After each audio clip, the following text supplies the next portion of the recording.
108 ambulance ఆపడం దుర్మార్గమైన చర్య, నీతిమాలిన చర్య. 108 వాహనాన్ని ఆపడం అంటారా సన్నాసులారా? అన్నదంటారా గడిదంటున్నారా? మీరు మనుషులేనా అని ప్రశ్నిస్తున్నారు ప్రజలు. మొన్న తిరుపతిలో వైవి సుబ్బారెడ్డి, బొమ్మన కరుణాకర్ రెడ్డి చేసిన దారుణాలు, మోసాలు, ఘోరాలు, టీటీడీ దేవస్థానంలో వాళ్ళు చేసిన దుర్మార్గాలు, మహాపాపాలు, మహాప్రసాదంలో చేసిన మహా కల్తీ గురించి బోర్డు చైర్మన్ బిఆర్ నాయుడు గారు ప్రతిరోజు వాళ్ళని ప్రశ్నిస్తా నిలదీస్తా ఉంటే, వాళ్ళ అక్రమాలు, వాళ్ళ గుట్లు, వాళ్ళ దోపిడీలు ఒక్కొక్కటి బయటపడతా ఉంటే తట్టుకోలేక కొంతమంది కిరాయిగాళ్ళని, రౌడీలని, గోండాలని పంపించి ధర్నా చేపించే ప్రయత్నంలో భాగంగా అంబులెన్స్ వెళ్తా అంటే అంబులెన్స్ ను కూడా ఆపి వాళ్ళ నిరసన తెలియజేయటాన్ని, వాళ్ళ దుర్మార్గమైన ప్రవర్తన మీద మండిపడ్డారు శాప్ చైర్మన్ రవినాయుడు. నిరసన తెలియజేసుకోండి, దానికి అంబులెన్స్ ఆపాల్సిన అవసరం ఏముంది?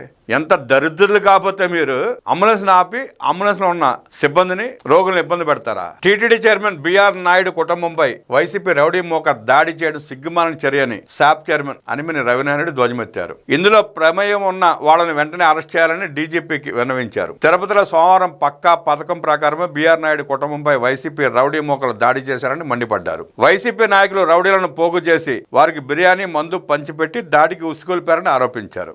రాళ్లు, కర్రలతో వారు బిఆర్ నాయుడు కుటుంబంపై విరుచుకుపడ్డారని పేర్కొన్నారు. ఈ ఘటనలో బిఆర్ నాయుడు కుటుంబ సభ్యులు చాలా భయాందోళనకు గురయ్యారని పేర్కొన్నారు. పోలీసులు చాకచక్యంతో వ్యవహరించి వారిని రక్షించారని తెలిపారు. వైసీపీ నాయకుల పథకం ప్రకారం ఈ దాడి చేయించారని విమర్శించారు. ఈ ఘటనతో వైసీపీ నాయకులు మరోసారి సంస్కారహీనులను రుజువైందని దుయ్యబట్టారు. ప్రజల ప్రాణాలు కాపాడుతున్న 108 అంబులెన్స్ ఆపి వైసీపీ నాయకులు ధర్నాలు చేయడం సిగ్గుమాలిన చర్యని రవినాయుడు దుయ్యబట్టారు. వైసీపీ ధర్నాలో అంబులెన్స్ సుమారు అర్ధగంట వరకు అంబులెన్స్ వెళ్లకుండా ఆపి ఉన్మాద చర్యలకు పాల్పడ్డారని మండిపడ్డారు. అంబులెన్స్ లో ఉన్న ఆ ప్రాణానికి ఎవరు బాధ్యత వహిస్తారని ప్రశ్నించారు. నాడు జగన్ రెడ్డి ప్రభుత్వంలో 108 వ్యవస్థను పూర్తిగా నాశనం చేశారని విమర్శించారు. నేడు ప్రజల వద్దకు సకాలంలో అంబులెన్స్లు వెళ్లి వారి ప్రాణాలను కాపాడుతుంటే వైసీపీ నాయకులు మాత్రం రాక్షసుల మాదిరి అడ్డుపడుతున్నారని ధ్వజమెత్తారు. ప్రశాంతంగా ఉన్న తిరుపతిలో వైసీపీ నాయకులు పథకం ప్రకారం అలజడులు సృష్టిస్తున్నారని విమర్శించారు. ఇది పరీక్షల సమయం. విద్యార్థులు 1000 కళ్లతో 10వ తరగతి విద్యార్థులు వారి మొదటి పబ్లిక్ పరీక్షలు రాయడానికి వెళ్తున్నారు. వైసీపీ ఉన్మాదులు మాత్రం వారిని వెళ్లకుండా అడుగడుగున అడ్డుకున్నారు.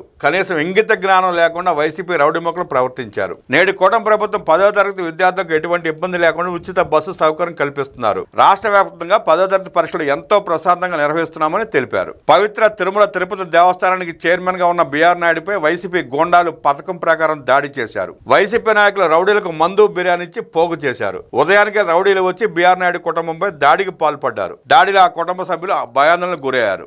దాడిని ప్రోత్సహించి తెర వెనుకుండి నడిపించిన వాళ్ళ పేర్లు బయట పెట్టాలని డిమాండ్ చేశారు రవినాయుడు. ఇంకెవరుంటారు? బొమ్మన కరుణాకర్ రెడ్డి. ఇలాంటి చిల్లర వేషాలు, దోపిడీలు, దొంగతనాలు చేసేది బొమ్మన కరుణాకర్ రెడ్డి.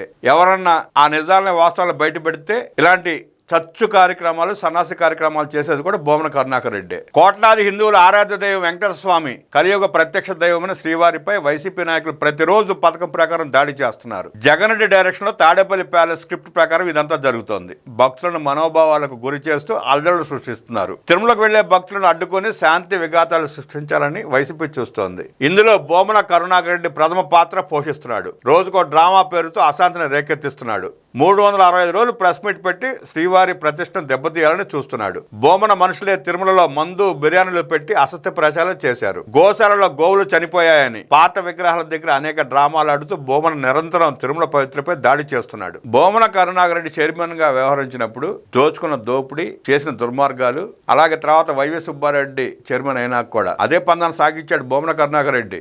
జగన్మోహన్ రెడ్డి 5 ఏళ్ల పరిపాలనలో టీటీడీలో జరిగిన ప్రతి దోపిడీకి, ప్రతి అరాచకానికి బొమ్మన హస్తం లేకుండా ఏది జరిగి ఉండదు, జరగదు కూడా, జరిగే అవకాశం కూడా లేదు. ఆయనే చెప్పాడు, నా మనుషులు 2000 మంది అక్కడ ఉన్నారని. అంతమంది నియమించుకొని వాళ్ళ ద్వారా దొంగతనాలు చేపిస్తూ, దోపిడీలు చేపిస్తూ, ఆ దోపిడీలు, ఆ దొంగతనాలన్నీ బయటపడతా ఉంటే వాటి మీద ప్రజల దృష్టి పడకుండా ప్రజలను దారి మళ్లించడానికే బొమ్మన కరుణాకర్ రెడ్డి వాళ్ళ చీప్ ట్రిక్స్ చేస్తున్నాడు. అదే దాంట్లో భాగంగానే బిఆర్ నాయుడు గారి కుటుంబం మీద కూడా దాడి. అయినా మీకు ప్రశ్నించాలనుకుంటే, నిరసన తెలియాలనుకుంటే బిఆర్ నాయుడు ప్రశ్నించండి, నిలదీయండి, లేదంటే విజ్ఞాన పత్రాలు అందించండి. అంతేగాని అంబులెన్స్ ఆపడం ఏంటారు సన్నాసులారా? ఇంత ఎదగలేంటారు మీరు? అనందినేవాడు చేసే పనినది. అదే అంబులెన్స్ లో మీ కుటుంబ సభ్యులు ఉంటే ఆపుతారా? బొమ్మన కరుణాకర్ రెడ్డి, నీకైనా బుద్ధి జ్ఞానం ఉండాలిగా. వయసు పెరిగింది. ఆ తిరుపతి అడ్డం పెట్టుకుని, టీటీడీని అడ్డం పెట్టుకుని వేల కోట్ల రూపాయలు దోచుకున్నావు. అయినా నీ ధనదాహం తీరలా. చేసిన దొంగతనాలని చేసి వాళ్ళు నిన్ను ప్రశ్నిస్తా ఉంటే నీ కడుపు నొప్పి వచ్చిందా? నిన్ను ప్రశ్నిస్తే అడ్డగిస్తావా? బిర్యానీ పెట్టి మంతాగిచ్చి ఉసిగొల్పుతావా? నీ పాపం పండే రోజులు దగ్గర పడ్డాయి.